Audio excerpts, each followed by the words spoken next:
Hey everyone, this is Sarah from Notes from the Shelf. I hope everyone's August is going well so far.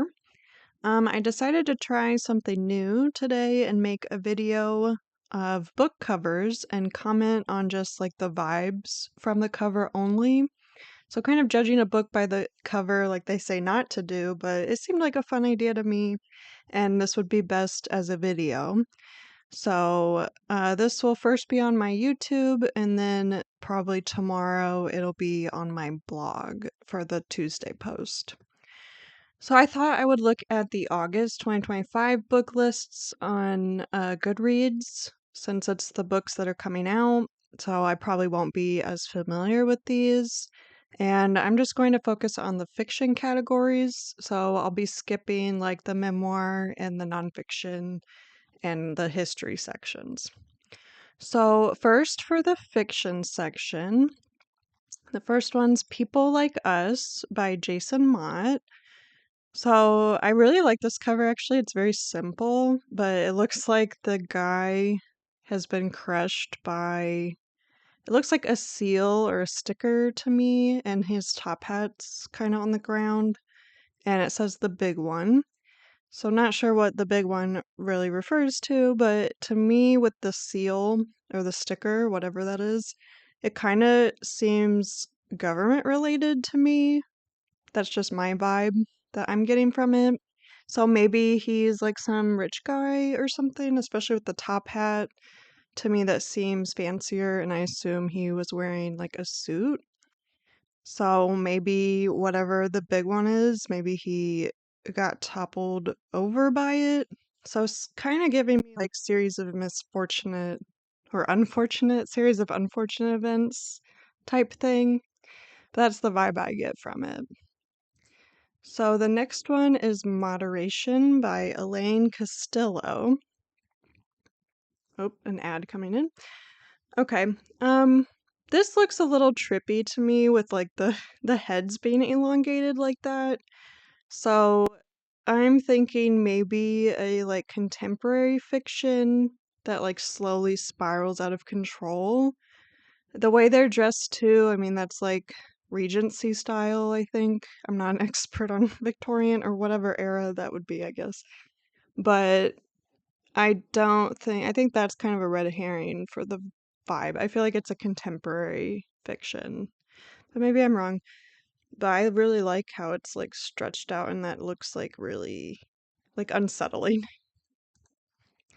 So the next one's When the Cranes Fly South by Lisa Ridson.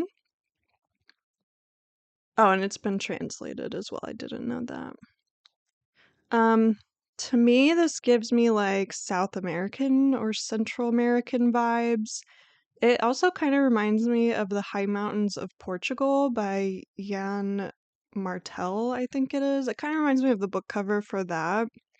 I know that's Portugal, but just with the mountains and the colors and like the silhouette, it kind of reminds me of that. But I'm thinking maybe it's like a journey during the migration season, or, with all these blues in here, I'm thinking of like grief and figuring out how to move on. That's the vibe I get from this. Next is Dominion by Addie E. Sitchins or Kitchens. Not really sure, but definitely church vibes. There's the serpent, there's the steeple, absolutely church. Beyond that, I'm not really sure. Mm, it just probably takes place at a church or with someone like a priest or something at the church. That's really the only vibe. I mean, that's clearly what's going on the cover, but the next one is Atomic Hearts by Megan Cummings. This also looks kind of trippy. Maybe, I was gonna say maybe it's set in like the 70s or 80s, but I think there's historical fiction later, so I don't know if they would put that in the fiction section if it was set in the 70s or 80s, but it's definitely trippy. Maybe, I don't know, the title makes it seem a little romantic, but Maybe it's like a reckless, like, college student and they're experimenting with drugs or something. Kind of reminds me of The Girls, um, by Emma Klein. I don't really know why, because that's a very different cover, but it kind of gives me the same vibe. So for historical fiction, there's The Hounding. I really want to read this one actually, it looks cool. But by Kenobi Purvis. Kind of gives me Scream vibes, like the painting. I don't know why. Maybe just the how like elongated those types of dogs are and like the curved text, but just gives me Scream vibes. Also kind of gives me like Irish vibes for some reason. Maybe with the hills and stuff. I mean, it's not I've never been to Ireland, I don't know, but it doesn't seem as green as Ireland maybe, but it's definitely giving Irish vibes for whatever reason. Um I think definitely it's set on a farm or at least rural environment, but the hounding, I don't know, I feel like oh, this is historical fiction too. Mm, I'm not sure. I maybe it's set during like the potato famine since it's giving me Irish vibes, but that's about it. Something about the dogs. I hope there's dogs in it. Otherwise the cover is kind of misleading, but next is The Secret Book Society by Madeline Martin. I don't know. This gives me kind of British vibes, I think. I'm kind of thinking set during like World War II. Oh, she also wrote The Last Bookshop in London, which I think that's set during World War II. I feel like her name was familiar, but I think that's set in World War II, like the last, or is that the last bookshop in Berlin? Maybe I'm confusing it. I'm not sure. Definitely gives me British World War II vibes, but that's about it. I guess because the Secret Book Society, it's more the title, not the cover. Cover's giving me British for whatever reason, but then there's LA Women by Ella Berman. I don't know, this is also a little trippy. I really like it though. I think with the blonde woman on the front kind of gives me Marilyn Monroe vibes. Maybe it's like, about the glitz and glamour of Hollywood, but then the dark side involving women. Because I feel like it's kind of like fake, but then it's gonna get into the like actual reality of being a woman in Hollywood or being like trying to fake it till you make it kind of thing. That's the vibe I'm getting. And then The Art of a Lie by Laura Shepard Robinson, also author of The Square of Sevens. I've never heard of that. This definitely gives me Victorian era vibes. It's probably about a jewelry thief because of like the pearls on the cover and like the eye like that's seems like a woman's eye. Um, so maybe a jewelry thief, art thief, maybe also a con woman, since like I do think maybe it's about a woman or like con woman, con man, I'm not sure, but maybe she dresses in pearls and looks fancy to get into these parties or something. That's kind of the vibe I'm getting from that. Next is The Possession of Alba Diaz by Isabel Cañas. Definitely gives me Spanish vibes for sure with her dress on the cover and the pose. I don't know, it seems familiar to like Spanish art. I don't know, probably something historical, either in Spain or maybe in Central America, and maybe oh, I could see her being like a lesbian and they're like, no, you're just possessed and throwing her in jail or something. Or maybe she's like independent, outspoken woman and they don't like that. So they think she's possessed. But that's kind of the vibe I'm getting. Like she's trapped wherever she is for sure. So next is the mystery and thriller. So first one is We Are All Guilty Here by Karen Slaughter. Oh, it says it's the first in a series. I don't know, the Fireflies gives me like summer vibes for sure. And then the kids on the bikes, I guess. There's two of them. That definitely gives me like school murder vibes, or maybe just murder in the neighborhood vibes, like where most of the neighborhood or like community knows kind of what happened and they're not saying what they actually found out, and it happened during the summer. Next is Forget Me Not by Stacy Willingham. I already read this description through the book of the month, so I kind of already know what this is about. But like just from the cover, it doesn't really give away that much, I feel like. I guess that's a car, a headlight. I almost thought that was a guitar for some reason. I don't know. The cover, it's just a bunch of thorns and some flowers, which I'm not sure what kind of flowers those are. I don't think they're forget-me-nots because there's a couple different flowers anyway. And then berries, so maybe poison. And then the car. And this is like a chain, a jewelry chain, I guess. So, I don't know. It's not giving away much. Something happens in like the middle of the woods and she dies or is a victim somehow. That's feels like that's the vibe of the cover. So next is Too Old for This by Samantha Downing. I love this cover. I think it's like really interesting.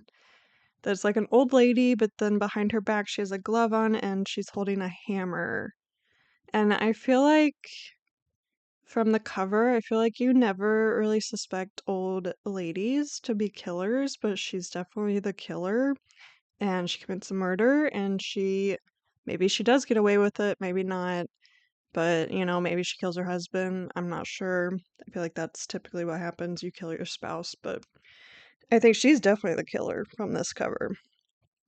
And she's gonna get away with it because no one ever suspects little old ladies.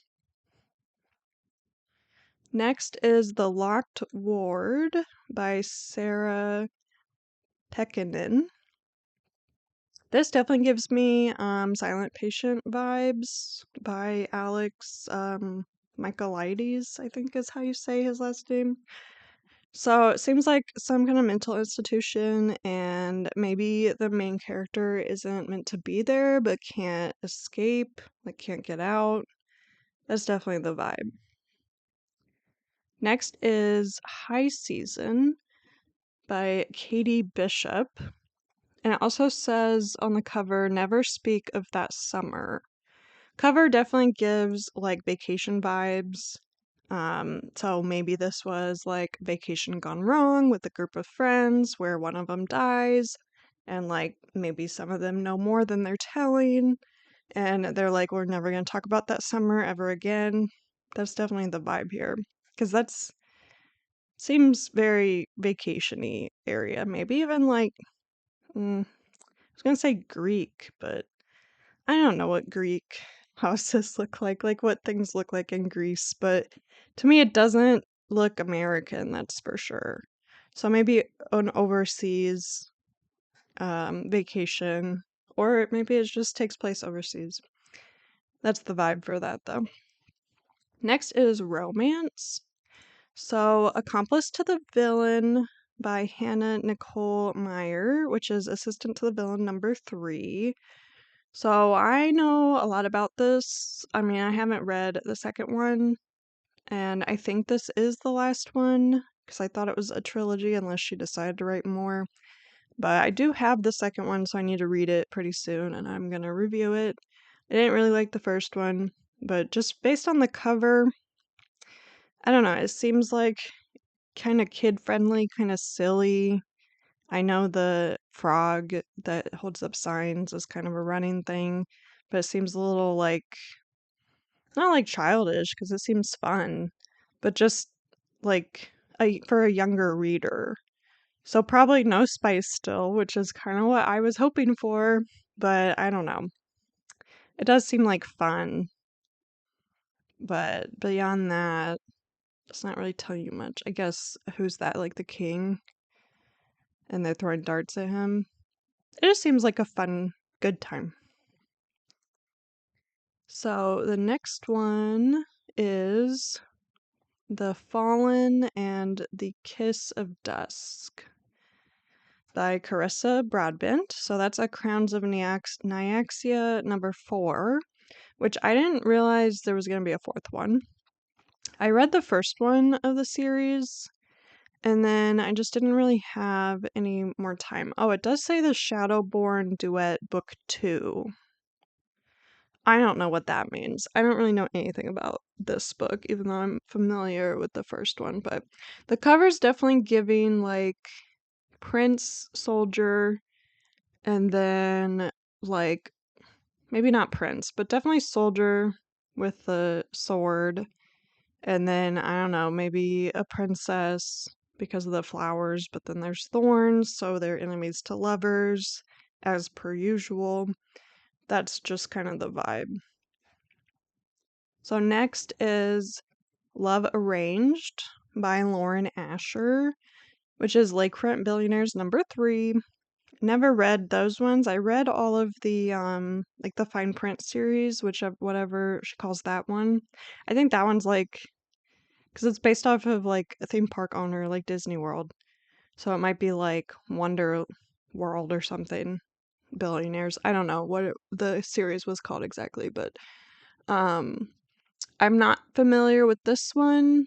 She always makes them billionaires though, which is like okay. But it's probably some billionaire guy because it's always has been guys from what I've seen from her stuff that has been billionaires. And then the woman is just like a normal person and he falls in love with her and showers her with his money. And then she's like, wow, this is great, but I also love you for you. And it's not just because you gave me all this money and for my business to not fail or whatever.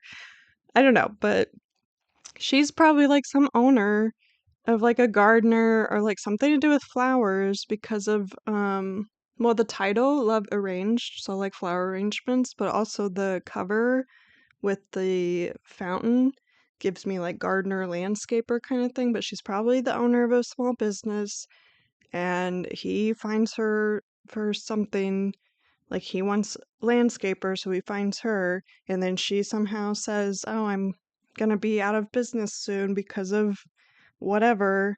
And then he's like, "Oh, no, you're not. I already love you because I loved you at first sight and I need you to love me back. So here's all this money." money.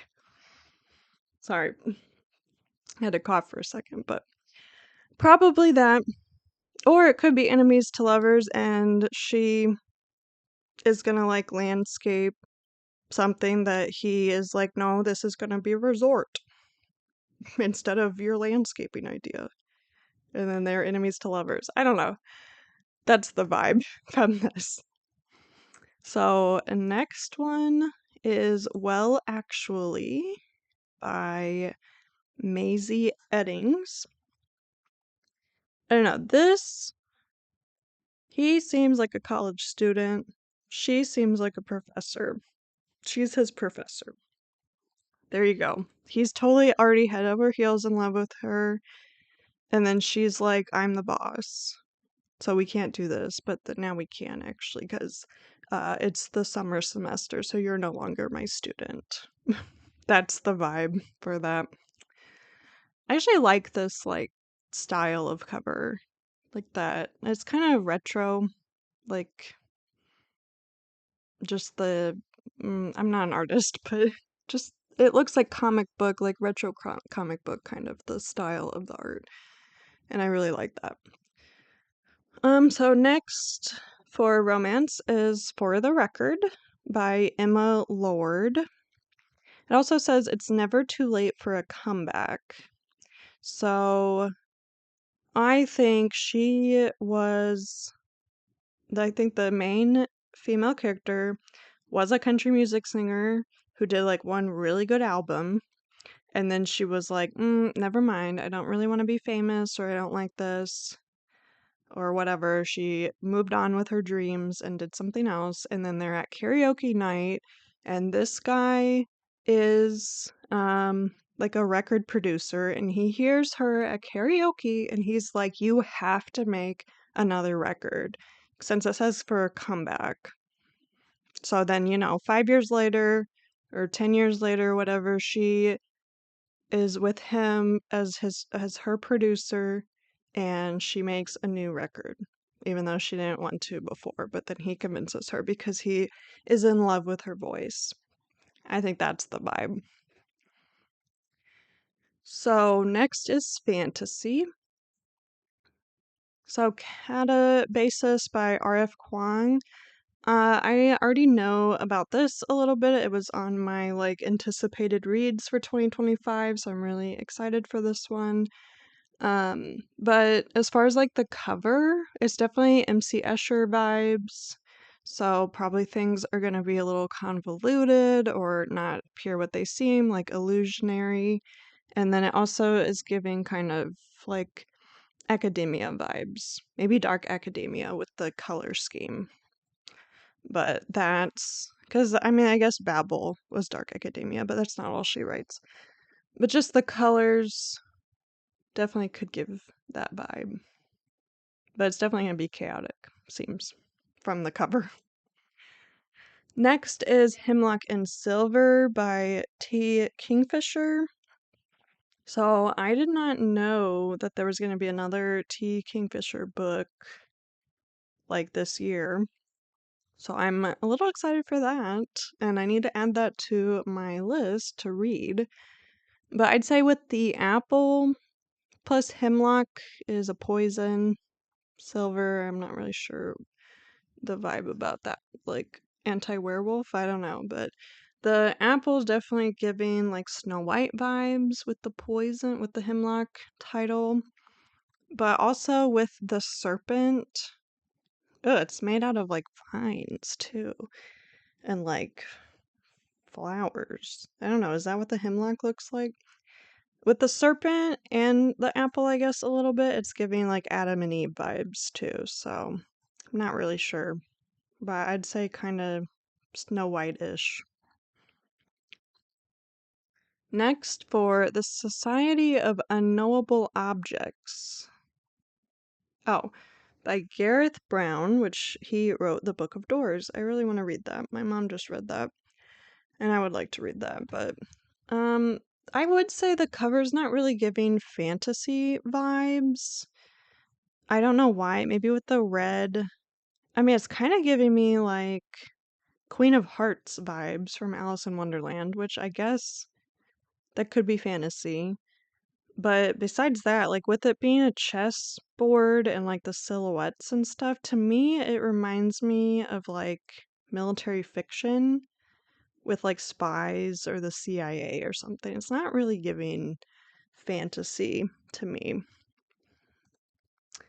And then there's The Magician of Tiger Castle by Louis Sachar.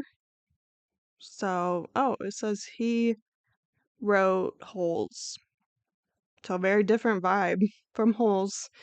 But the cover definitely reminds me of the Emily Wilde series, just the layout of it with these extra whatever images and stuff.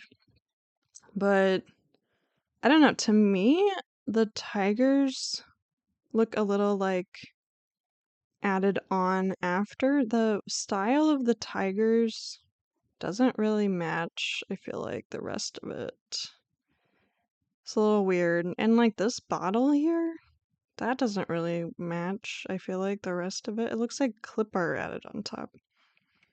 I don't know. With the castle it's giving a little bit Cinderella vibes, especially with the mice. But besides that, I'm not really sure. It definitely looks fantasy, but I can't really get much else out of the cover. Next for fantasy is House of the Beast by Michelle Wong. So, I don't know, I love this like style of the eye and stuff. I would say that's definitely werewolf-esque.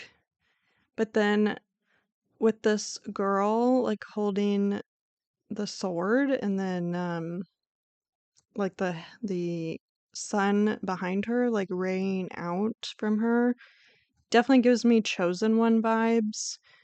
And like the shadow guy behind her that's kind of like guiding her, I feel like that gives me like Gallant vibes by V.E. Schwab.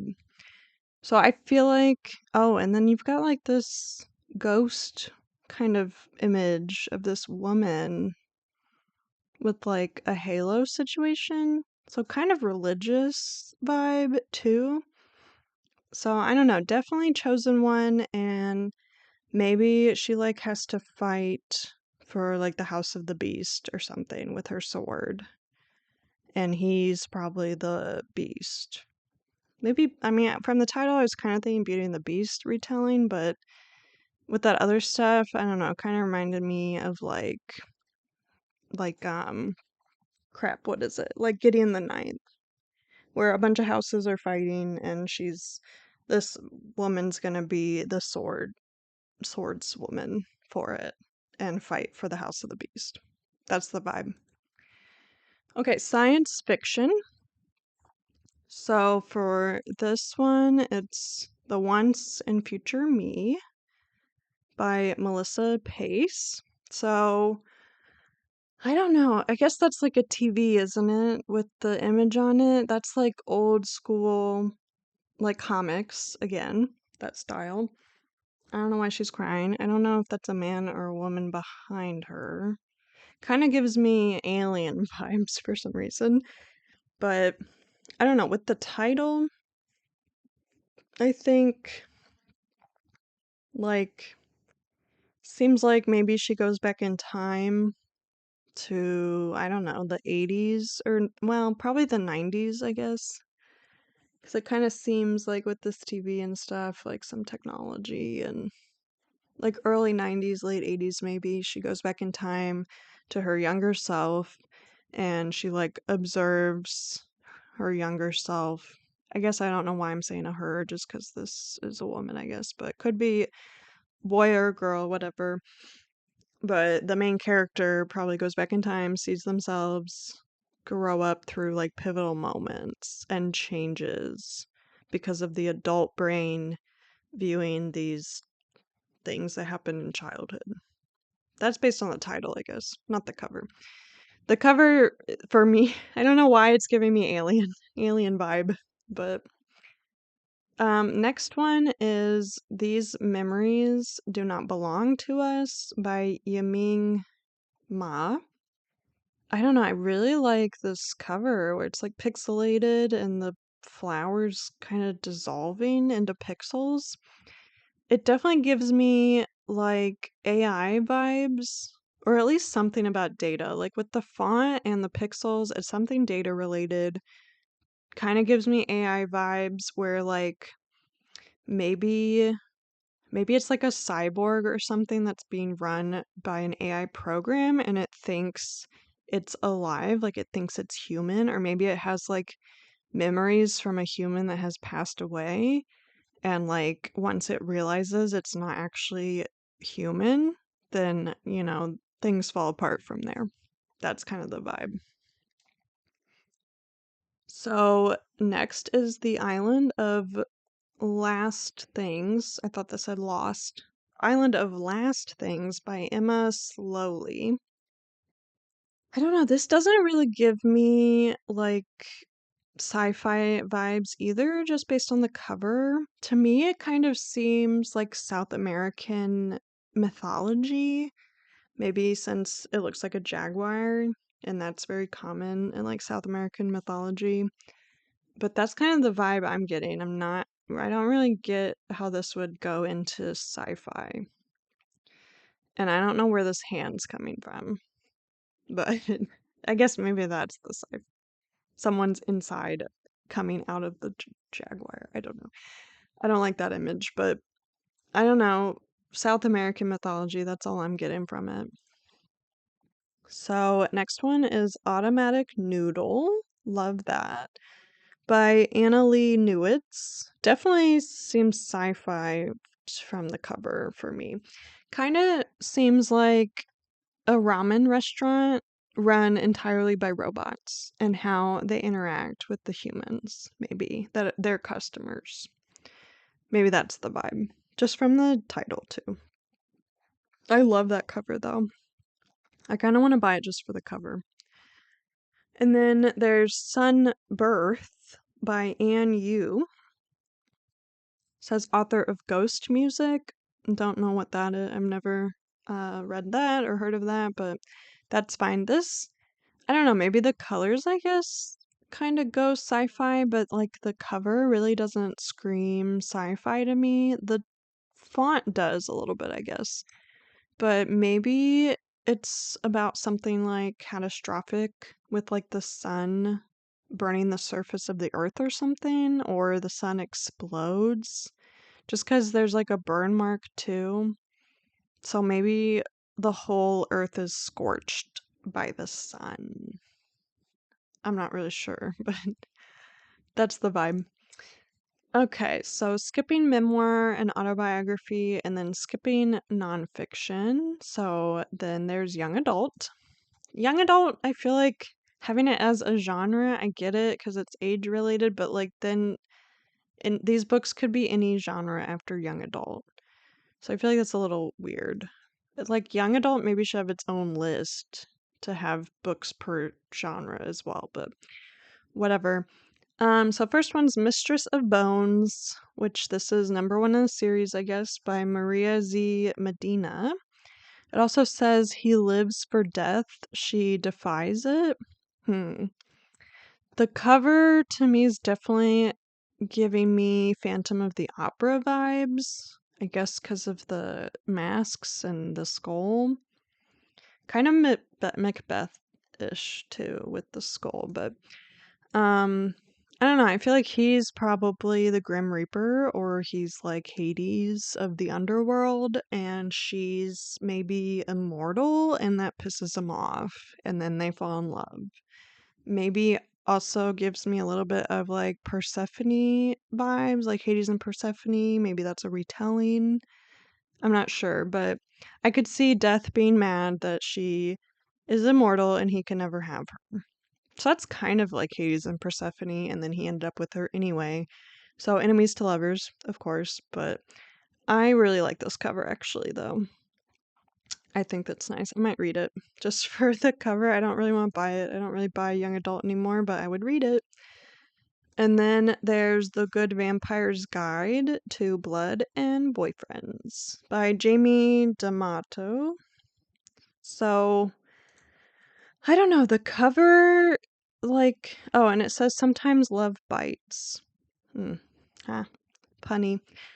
I think it's obviously a romance, like, involving a vampire, maybe with a human, maybe with another vampire. I don't know. The cover doesn't really give much else. I guess it's probably two vampires because there's two straws. They're sharing the same vial of blood, I guess. So maybe it's two vampires falling in love. It doesn't really give away much else beyond that. And then there's Wish You Were Her. I thought it said Wish You Were Here. Okay, Wish You Were Her by L. McNicol.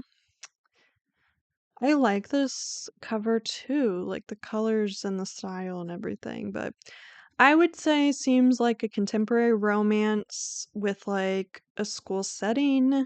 Maybe it's like a coming out story where the female main character was wishing that he was a girl. So, wish you were her. Maybe it's from her perspective.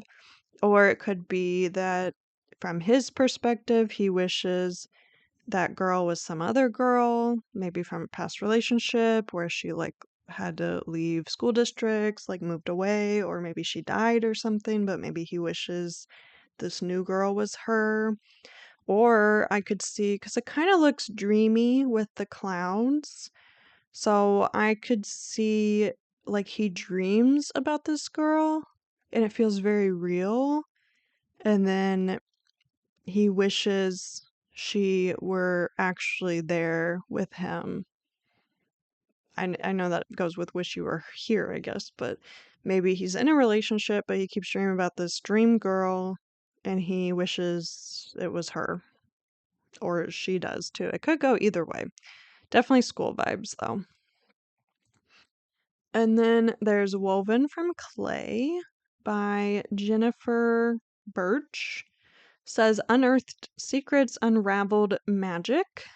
So I don't know. It gives me Native American vibes, I think. Just I don't know, something about the colors and the hair just gives me Native American vibes. But beyond that, I'm not really sure. Also, like clay, I guess, because they had like clay pots and everything.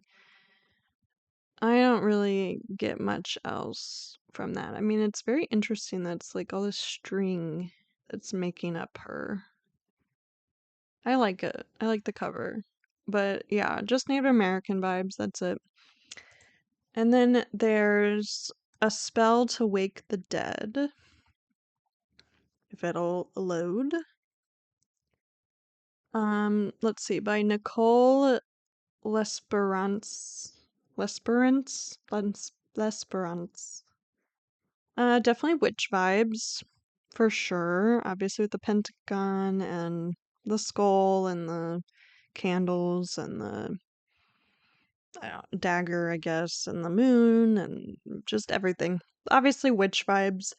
Besides that, kind of gives me fantasy vibes, but I'm not really sure why, besides like the stars and stuff, I guess. I don't know, seems like maybe a little bit of necromancer as well because of the skulls. But besides that, A Spell to Wake the Dead. I don't know, necromancer, witch, fantasy. Those are the vibes.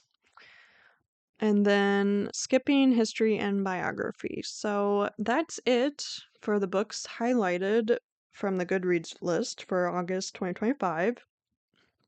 I'll put the link for this list in the description or in the blog post, either one. If you're watching on YouTube, it'll be in the description. If you're on the blog, it'll be below the video on the blog, so you can go check out this list yourself if you want to like look at what these books actually are about and not just what I'm getting from the cover. And if you are watching on YouTube, there is a lot more content on the blog, so you can go check out notesfromtheshelf.com. Can also put that in the description. But, I post every Tuesday and Friday right now, and there's a lot of past posts. It's almost a year that it's been out, so there's over 100 posts. So if you want more content like that, you can go check that out. I'd also really appreciate it if you liked and subscribed and shared this video with a friend. Like, that helps a lot more than you think. But until next time, happy reading!